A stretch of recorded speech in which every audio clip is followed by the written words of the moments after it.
আমার জন্য না, আপনারা দেখেছেন যে সমস্ত প্রার্থী ভোটে দাঁড়িয়ে জিতেছে তারা বড় লোক হয়েছে, কিন্তু আমি এমনও লোককে দেখেছি যে এমএলএ হওয়ার পরও সে গরিবই থেকেছে। অতএব একটা কথা আছে, honesty is the best policy. সৎ থাকলে মানুষের কাছে সবসময় গ্রহণযোগ্যতা বেড়ে ওঠে। আজ থেকে 34 বছর আগে আমি পড়াশোনা করে খেলাধুলা করে বর্ডার সিকিউরিটি ফোর্সের চাকরি পেয়েছিলাম ওয়্যারলেসে। আমি জেনারেল কনস্টেবল বা জেনারেল ডিউটি পার্সন ছিলাম না, আমি ওয়্যারলেস এবং কম্পিউটারে কাজ করতাম। এবং সেখানে আমার দীর্ঘ 15.5 বছর চাকরি, 13 বছর আমি বিএসএফ এর ট্রেনিং দিয়েছি লোককে। বিভিন্ন officer, inspector, DSP, additional SP rank পর্যন্ত আমি ওয়্যারলেসের তাদের কিভাবে ওয়্যারলেস কাজ করে এক জায়গা থেকে আরেক জায়গা, কিভাবে আমাদের সংবাদ চলে যায়, যেটা আপনারা আজকে মোবাইল ফোন ব্যবহার করছেন, যে মোবাইলে কোনো তার ছাড়াই আপনারা কথা বলছেন, টাওয়ার দেখতে পাচ্ছেন, টাওয়ার আছে কি নেই, নেট আছে কি নেই, এগুলো সব দেখতে পাচ্ছেন। এগুলো আজ থেকে আমি 34 বছর আগে বিএসএফ এ ট্রেনিং করে শিখেছিলাম এবং আমি ওয়্যারলেসে কাজ করেছি ভারতের বিভিন্ন রাজ্যে। মেন রাজ্য হচ্ছে সেটা কাশ্মীর, পাকিস্তান বর্ডার রাজস্থান। কলকাতায় এসেছিলাম প্রথমে আমি প্লেনে। ভাগ্যচক্রে আমার বিয়ে হয়েছে। আমার শ্বশুর মশাই জজ ছিলেন, আপনাদের জেলার লোক, হাওড়া বাঁকড়া তার বাড়ি। আমার কিছু রিলেটিভস আপনাদের এখানে জজ ছিল উলবেড়িয়ায়। তো যাই হোক, যেহেতু উলবেড়ি আমার কাছে খুব একটা দূর না, বেসিক্যালি আমি মুর্শিদাবাদের লোক, থাকি কলকাতায়, পড়াশোনাও কলকাতায় এবং বাইরে। আমার আপনাদের কাছে একটা বলার আছে যে আজকে আপনারা অনেকগুলো ভোট দেন, গ্রাম পঞ্চায়েত, পঞ্চায়েত সমিতি, জেলা পরিষদ, বিধানসভা, এটা হচ্ছে লোকসভা। লোকসভা মানে হচ্ছে দিল্লি। দিল্লিতে একটা সভা হয় যাকে পার্লামেন্ট বলে। এই পার্লামেন্টটা কেন বা দেশ স্বাধীন হওয়ার আগে এবং স্বাধীন হওয়ার পরেও এই লোকসভা রয়েছে। এই লোকসভার কাজ কি? লোকসভার কাজ হচ্ছে দেশকে রক্ষা করা। লোকসভার কাজ হচ্ছে বিভিন্ন রাজ্যকে দেখা। লোকসভার কাজ হচ্ছে কোনো জায়গা গন্ডগোল হচ্ছে সেখানে সেন্ট্রাল ফোর্স ডিপ্লয়েড করা, কোনো রাজ্যকে ভেঙে দেওয়া। দেখছেন যে অনেকগুলো রাজ্য ভেঙে গেল, বিহার থেকে ঝাড়খণ্ড হয়ে গেল, মধ্যপ্রদেশ থেকে ছত্তিশগড় হয়ে গেল, উত্তরপ্রদেশ থেকে উত্তরাখণ্ড হয়ে গেল। সেরকম জম্মু আর কাশ্মীরকেও ভেঙে দিয়েছে। আবার বলছে না আমরা একসাথে জুড়ে দেব। এই যে খেলা গেম, এই গেমটা মানুষ ভালোভাবে নেয় না, কিন্তু মানুষের করণীয় থাকে না ভোট দেওয়ার পর। আমাদের যেমন বন্দুক থেকে গুলি চলে গেলে ভুলবশত আমরাকে নিজেরাও আত্মবলিদান দিতে হয়। তাই আমাদের ট্রেনিংয়ে সব শেখানো হয় যে কিভাবে আমরা হাতিয়ার সাথে রাখবো, তাকে কিভাবে ব্যবহার করব। আমাদের হাতিয়ার দুশ্মনের জন্যে, বন্ধুদের জন্য না।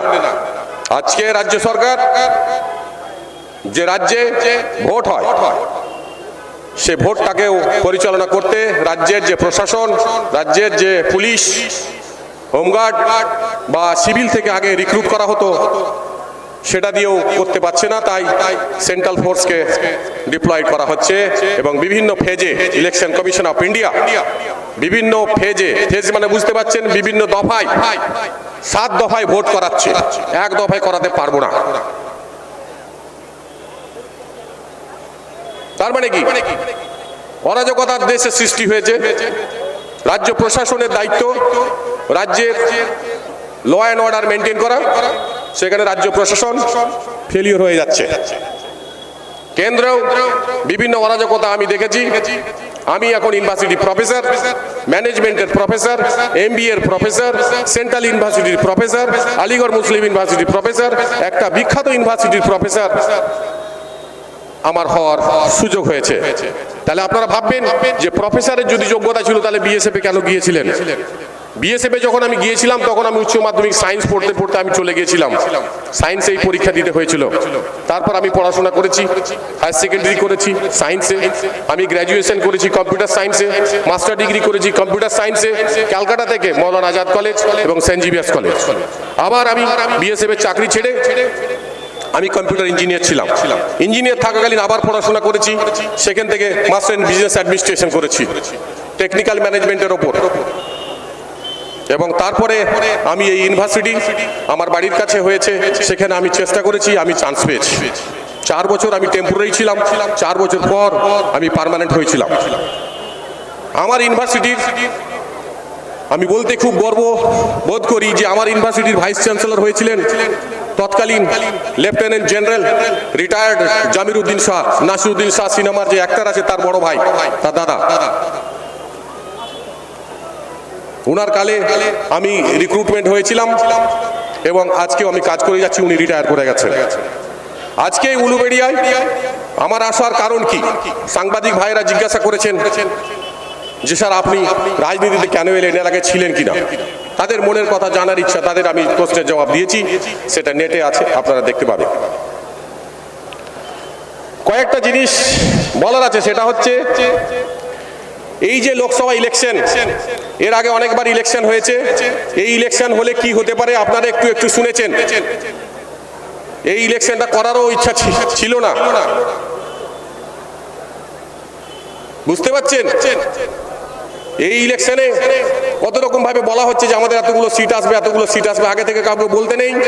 এবং মিডিয়াকেও ইলেকশন কমিশন অফ ইন্ডিয়া বলে যে তোমরা কোনো রকম সার্ভে করবে না বা কোনো রকম রিপোর্ট দেবে না। তার কারণ ভোটাররা এতে ইনফ্লুয়েন্স হয়ে যায়, ভোটাররা মোটিভেট হয়ে যায় যে এই পাস করছে তো ওকেই দিই, ফেল করাকে দিয়ে আর কি করব। বুঝতে পেরেছেন ব্যাপারটা। আর হচ্ছে যে আপনারা অনেক কষ্ট করে এখানে দাঁড়িয়ে রয়েছেন, আমাদের কিছু ইস্যু আছে। কি ইস্যু আছে? সেগুলো ইন্টারন্যাশনাল ইস্যু আছে, যেগুলো পার্লামেন্ট অফ ইন্ডিয়া দেখাশোনা করে। কোন দেশের সাথে কি সম্পর্ক, কোন দেশের সাথে কি ব্যবসা করা যাবে, কোন দেশের সাথে বন্ধু করা যাবে, কোন দেশের সাথে লড়াই করা যাবে, এটা পার্লামেন্ট ডিসিশন নেয়। পার্লামেন্টের যে লিডার থাকে তাকে বলা হয় প্রাইম মিনিস্টার, বুঝতে পারছেন। এবং যদি পার্লামেন্টের মানে মেম্বার অফ পার্লামেন্ট এমপিরা যদি সরে যায় যে না তোমার এই পদক্ষেপে আমি সমর্থন যোগাচ্ছি না বা দিচ্ছি না, তাহলে উনি সরে যাবেন এবং সেই পদক্ষেপ থেকে সরে আসতে বাধ্য হবেন। তাহলে বুঝতে পারছেন যে এই ভোটটা হচ্ছে কত ইম্পর্টেন্ট ভোট। আমি এলাকাতে গিয়ে ঘুরেছি, লোক বলেছে ভোট চাইতে আসে, নেতারা আর ভোট নিয়ে চলে যায়, তারপর আর দেখা পাওয়া যায় না। এটা সত্যিকারের কথা, কিন্তু লোক বুঝে না যে গ্রাম পঞ্চায়েত বা প্রধানের কাজ কি, পঞ্চায়েত সমিতি ব্লক লেভেলে তার কাজ কি, জেলা পরিষদ জেলা লেভেলে তার কাজ কি, বিধানসভা রাজ্য লেভেল তার কাজ কি, মিউনিসিপ্যালিটি বা কর্পোরেশন তার কাজ কি। মানুষ এগুলো বোঝে না। আমরা শিক্ষায় অনেক পিছিয়ে। আপনারা শিক্ষা গ্রহণ করার জন্য আপনাদেরকে আমি অনুরোধ জানাচ্ছি যে আপনারা শিক্ষা গ্রহণ করবেন এবং এই সমস্ত জ্ঞান অর্জন করলে আপনি আপনার উত্তরটা ভালোভাবে পেয়ে যাবেন এবং আপনার অধিকার আপনি পেতে মানে self help is the best help, আপনি ভালোভাবে পেয়ে যাবেন। আমাদের যে ইস্যু আছে সেটা হচ্ছে সব থেকে বড় ইস্যু। আমি গিয়ে ঘুরে দেখলাম যে মানুষ অত্যন্ত গরিব। এতদিন হয়ে গেল স্বাধীনতার, একটা ছেলে মেয়ে বিয়ে করে তার বাচ্চা হচ্ছে, তার বাচ্চা পড়াশোনা করবে, তার থাকার জায়গা, তার পোশাক পরিচ্ছন্নতা, এগুলোর এত অভাব কেন হবে? এটা শহরে হতে পারে, শহরে জায়গা কম। গ্রামে আমি ঘুরতে গিয়ে দেখেছি যে খুব মানুষ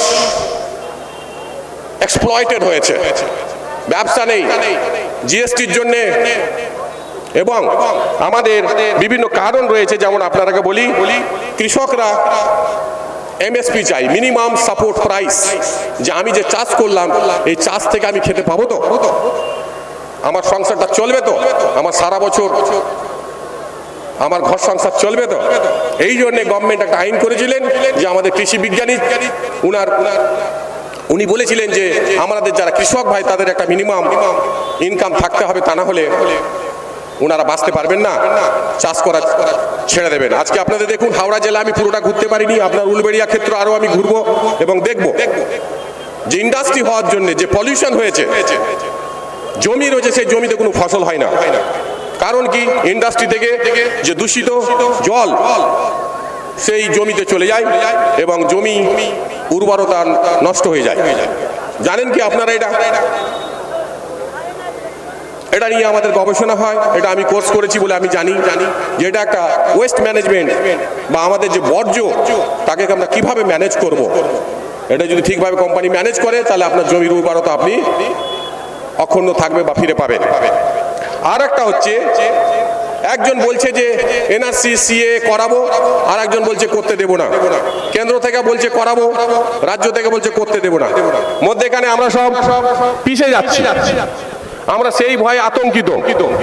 মানুষের ন্যূনতম পরিষ্কার পরিচ্ছন্নতা থাকার যে সরঞ্জাম যেটা দরকার, স্যানিটাইজেশন, সাবান বা শ্যাম্পু বা হ্যান্ড ওয়াশ বা সার্ফ, ওয়াশিং পাউডার মানুষের কাছে থাকছে না।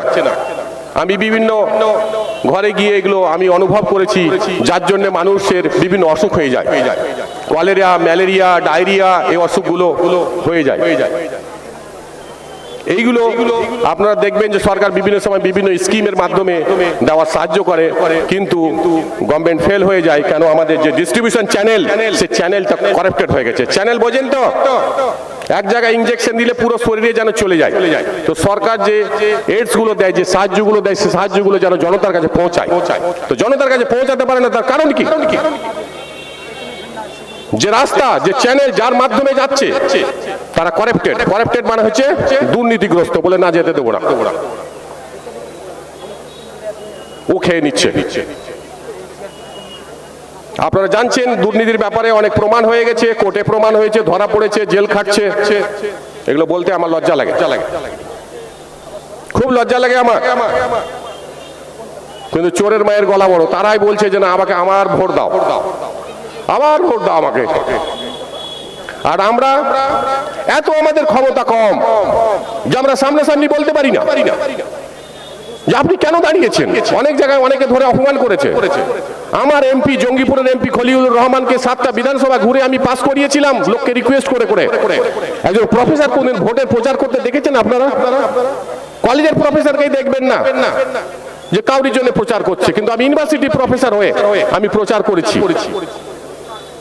তার কারণ আমি নিজেকে ভাবি না যে আমি ইউনিভার্সিটি প্রফেসর। আমি একজন মানুষ, সাধারণ মানুষ। এটাই আমার প্রথম এবং শেষ পরিচয়। আমার কাজের মাধ্যমে কাজটা হতো সেটা, তার জন্য আমি যে জন্য মাইনে পাই। উনাকে বললাম যে আপনি এই কাজগুলো করুন। উনি এই এনআরসির সময় বা বিভিন্ন যখন বিল পাস হয়েছে তখন উনি অ্যাবসেন্ট থেকেছেন পার্লামেন্টে। আমার লজ্জা লেগেছে যে এই লোকটার জন্য ভোট চাইতে গেছি, ওই লোকটার জন্য যাবো কি করে। আমাকে জনতা বলেছে যে আপনি কেন ভোটে দাঁড়াচ্ছেন না। আমি বললাম আমার কাছে তো সেরকম টাকা নেই যে আমি টাকা দিয়ে টিকিট কিনবো। টিকিট কিনতে হয়, যেমন রেলের টিকিট কিনতে হয় না, টিটিতে ধরে ফেলে। আমাকে ISA free of cost ticket দিয়েছে। আর যা দেখতে পাচ্ছেন সরঞ্জাম, এটা আমার বেতনের পয়সায় তৈরি হয়েছে। যা কিছু দেখছেন আমাদের আইএসএফ এর ফ্ল্যাগের কোয়ালিটি দেখবেন, কাপড়টা কিরকম, ভালো না, এটা সব আমার বেতনের টাকাই হয়েছে। আমি আপনাদের কাছে ভোটের জন্য আসিনি যে আপনি ভোট দেবেন আর আমি বড় লোক হয়ে যাবো। অলরেডি আমি প্রফেসর, আমার মাইনেটা কিন্তু যথেষ্টই ভালো। যে সমস্ত অফিসার আপনার এলাকাতে আছে তাদের থেকে বেশি। আপনাকে বলে দিচ্ছি, আমাদের প্রফেসরদের মাইনে doctor Manmohan Singh is IPS থেকে বেশি করে গেছে। তাই আমি ক্লেম করি যে আমরা একটা বিডিও থেকে তো বটেই, এসডিও থেকেও বেশি, এবং আমার যারা সিনিয়ররা রয়েছেন প্রফেসর, তারা ডিএম এর এসপি থেকেও মাইনে বেশি পায়। আমি এই লাইনে এলাম কেন? কি দরকার পড়েছে রাত দিন আমার খাটা? আমি তো প্রফেসর, দিনে 2 ঘন্টা লেকচার দিলে দাঁড়িয়ে আমার 2 ঘন্টাও না 100 মিনিট লেকচার দিলে আমি 5,000 টাকা মাইনে পাই।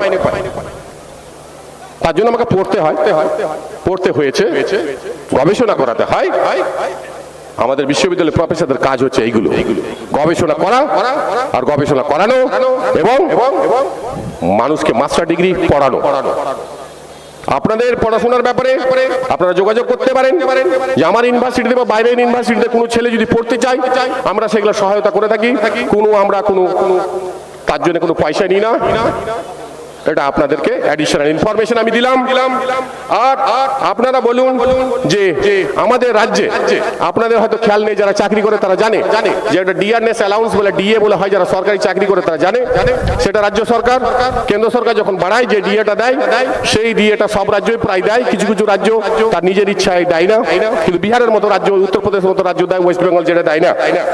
আর একটা জিনিস হয়েছে যেটা যে আমাদের ভারতবর্ষের যে অর্থমন্ত্রী মহিলা, তার হাজবেন্ড উনার স্বামী বলছেন যে ইলেকট্রাল বন্ড যেটা আইন করেছে, ইলেকট্রাল বন্ডটা কি জিনিস জানেন?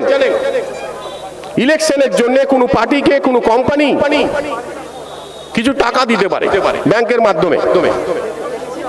এবারে যদি টাকা দেয় ওই কোম্পানিটা সেই সরকার থেকে লাভ পাবে না? যেমন আমরা দেখেছি যে যদি কোনো ব্যবসায়িককে প্রধান বানিয়ে দেন, জেলা পরিষদের চেয়ারম্যান, পঞ্চায়েত সমিতির চেয়ারম্যান বানান, জেলা পরিষদের সভাধিপতি বানান, তাহলে সে ব্যবসা করবে। এই আমার ট্র্যাক্টর আছে, আমার ট্র্যাক্টরটা নিও। আমি দেখেছি আমার জেলায় মন্ত্রী হয়েছিলেন, এমএলএ আছেন, এই যে রেশনের চাল ওনার ফ্যাক্টরি থেকে যায়, মানে ব্যবসা করে নিচ্ছেন। বুঝতে হবে ব্যাপারটা। দেশের মালিকটাকে, এটা আপনি আগে জানার চেষ্টা করুন। দেশের মালিক হচ্ছে দেশের জনতা। আমাদের সংবিধানে বলা আছে we the people of India. তো ইন্ডিয়ান পিপল কে? আপনি, আমি নাকি যার কাছে বেশি টাকা আছে সে তো ফুরুক করে উড়ে চলে যাবে যে কোনো দেশে। সব জায়গায় তার পাসপোর্ট আছে, তার ভিসা আছে, টিকিট রেডি আছে, যে কোনো সময় যে কোনো দেশে তার প্রাইভেট নিজস্ব ব্যক্তিগত প্লেন আছে, সে উড়ে চলে যাবে। দেশের মালিক হচ্ছে সাধারণ জনতা। যাদের ভোট আছে তারাই হচ্ছে দেশের মালিক। আর একটা জিনিস চলছে আপনাদের লোকালে, যেটা আমি দেখলাম, আমাদের যেটা লাইন কাটুয়া লাইন বা Lalgola line, train 1 minute late হয় না। 1 মিনিট লেট হলে তাও লাল দেখায় যে লাল। এই লাইনে চলাচল করছি, ট্রেনের কোনো নিশ্চয়তা নেই। এটা হচ্ছে কেন হচ্ছে এটা বুঝতে পারছেন আপনারা? মিসম্যানেজমেন্ট। কারেন্ট চলে যায়, এটাকে বলে লোডশেডিং। কেন হয়? ক্যাপাসিটি নেই, লাইনের ক্যাপাসিটি কম, সাবস্ক্রাইবার বেশি, জনতা বেশি, কানেকশন বেশি নিয়েছে, তাই সমস্যাটা হয়। তখন ওটা ম্যানেজ করতে হয়, লোডশেডিং বলে। ইন্ডিয়ান রেলওয়ে কার যে অপারেশন, কিভাবে ট্রেন যাবে, সিগন্যালিং প্রসেস, কোন ট্রেনটা দাঁড়াবে, কোনটাকে আগে ছাড়বো, কোনটাকে পরে ছাড়বো, কোনটা লেট হচ্ছে আরো লেট করাও, এইগুলো সিগন্যালিং প্রসেস, অপারেশন, যেগুলো আমি পড়াই, ম্যানেজমেন্টে আছে। তারা ট্রেন বাড়িয়ে যাচ্ছে, লাইন বাড়াতে পারেনি, লাইনের দক্ষতা বাড়াতে পারেনি, যে লাইনগুলো ভালো থাকবে, জোরে ট্রেন চললে পারে, লাইনগুলো যেন কেঁপে না যায়, অ্যাক্সিডেন্ট যেন না হয়। আমাদের ইনএফিসিয়েন্সি, যাকে বলে অযোগ্যতা, আমরা যদি যোগ্য ব্যক্তিকে, যোগ্য ইঞ্জিনিয়ারকে যদি রিক্রুটমেন্ট না করি, চাকরি না দিই, আরে বাবা কানেকশনটা টেনে তুলে দিলে তো হবে। ওখানে কেন বন্ধ করো? ওখানে একটা কানেকশন আছে, টেনে দেওয়া হয়ে গেছে।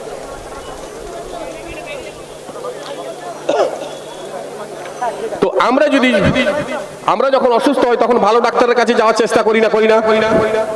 যে ভালো ডাক্তারের কাছে, ভালো ডাক্তারের হাতেই মরলে কেউ ব্যাঙ্গালোর চলে যাচ্ছে, কেউ চেন্নাই চলে যাচ্ছে, কেউ কলকাতা চলে যাচ্ছে। এই যে হেলথ সিস্টেম, হেলথ ফ্যাসিলিটি, স্বাস্থ্য পরিষেবা গভর্নমেন্টের যে দেওয়ার কথা free of cost, state government এবং সেন্ট্রাল গভর্নমেন্ট দেবে, সেটা কিন্তু সব জায়গায় পৌঁছাতে পারছে না। বিভিন্ন স্কিম করা হয়েছে, বিভিন্ন স্কিম, আশা থেকে শুরু করে ICDCS থেকে শুরু করে বিভিন্ন চ্যানেলে সাহায্য দেওয়ার চেষ্টা করছে, but the all machineries has failed. যত চ্যানেল আছে সব চ্যানেলগুলো ফেল হয়ে গেছে। মানুষ অসুস্থ হলে আতঙ্কে ভুগে যে আমি ভালো কিভাবে হব, সে তো ভুগে, তার ফ্যামিলির লোকও ভুগে। গভর্নমেন্ট এটাকে অ্যাসিওর করতে হবে গভর্নমেন্টকে নিশ্চিত করতে হবে যে না স্বাস্থ্য পরিষেবা যেন মানুষ পায়। অনেকে দেখেছি অনেক অজুহাত দেয় যে জনসংখ্যা বেশি তো কি হয়েছে, জনতার কাছ থেকে তো ট্যাক্স যাচ্ছে না, আমরা ট্যাক্স নিতে নিষেধ করি না, তো করি কি? তো ট্যাক্স নিচ্ছে, গভর্নমেন্টকে সে পরিষেবা দিতে হবে এবং দিতে বাধ্য। আর একটা জিনিস হচ্ছে যে প্রাইভেটাইজেশন চলছে, শুধু privatisation, central government privatisation, PPP model, public private partnership model adopt করেছে, যেটা আপনারা বুঝতে পারবেন না। রাজ্য সরকার, কেন্দ্র সরকার এবং ব্যক্তিগত কোনো ব্যক্তি কোনো যৌথভাবে কোনো ব্যবসা করতে পারে, সেই ব্যবসায় তারা নিজেদের ইচ্ছা মতো লাভ করবে, সাধারণ মানুষ শুধু এক্সপ্লয়েট হচ্ছে। আর একটা হচ্ছে যে এডুকেশন সিস্টেম, শিক্ষা ব্যবস্থা সবই প্রাইভেট হয়ে গেছে।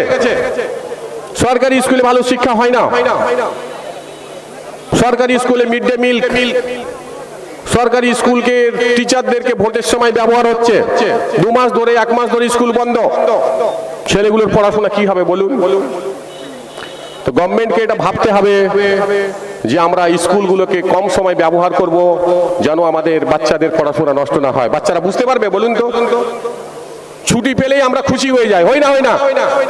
আজকে অফিস যেতে হবে না, খুব ভালো কথা, কিন্তু না, দেশের কথা ভাবতে হবে যে আমার দেশ কোথায় যাবে। আর একটা জিনিস, আমার যত এক্সপিরিয়েন্স বিভিন্ন জায়গায় ঘুরে আমি দেখেছি, সেই এক্সপিরিয়েন্সটা কি হতে হবে। অন্যান্য রাজ্যে দেখা যাচ্ছে একদিনে ভোট করাতে পারছি, আমাদের রাজ্যে পাচ্ছি না। রাজনীতিটা হওয়া উচিত আমাদের উন্নতি করার জন্য, politics for development of the society, rather self improvement and self development. আমরা শুধু ব্যক্তিগত যদি ভাবে দেখি যে না আমি কি পেলাম, আমি কি পাবো, এই পাড়াতেও সেটা হচ্ছে। ওই জন্য দেখবেন কিছু ব্যক্তি রয়েছে যারা নিজস্ব বাড়ি হয়ে যাচ্ছে, তাদের বাড়ির টাকাও পেয়ে যাচ্ছে, বাড়ি অথচ আছে। এই জিনিসগুলো হওয়া উচিত না, এগুলো হচ্ছে করাপশনের একটা পার্ট। আর হচ্ছে আমাদের যে বেঁচে থাকার যে অবস্থা, মানুষের ন্যূনতম যে অবস্থা, যে রাস্তাঘাটে দেখবেন যে পায়খানা বা পেচ্ছাবখানা করা রয়েছে সরকারিভাবে, সেগুলো মেনটেনেন্স হয় না, এত গন্ধ, সেখানে মানুষ পায়খানা পেচ্ছাব করতে পারে না। সেই পরিষেবা দেওয়ার জন্য প্রাইভেটাইজেশন হয়েছে এবং আরো ওটা অন্যরকম ভাবে হওয়া উচিত, হলে আমরা ফ্যাসিলিটিগুলো পাবো। আর একটা হচ্ছে যে দেখুন, ইন্টারন্যাশনাল ইস্যু বললাম, লোকাল ইস্যু হচ্ছে যে আমাদের লোকাল যে রিসোর্স আছে, সেই রিসোর্স গুলোকে ভালোভাবে যদি আমরা ইউজ করতে পারি, আমাদের national resource, state level resource, আমাদের লোকাল লেভেল রিসোর্স যদি আমরা ব্যবহার করতে পারি, তাহলে আমরা সমাজের উন্নয়ন আমাদের সম্ভব হবে। সব থেকে সমাজের বড় ব্যাধিটা কি? What is the big disease in our society? That is corruption.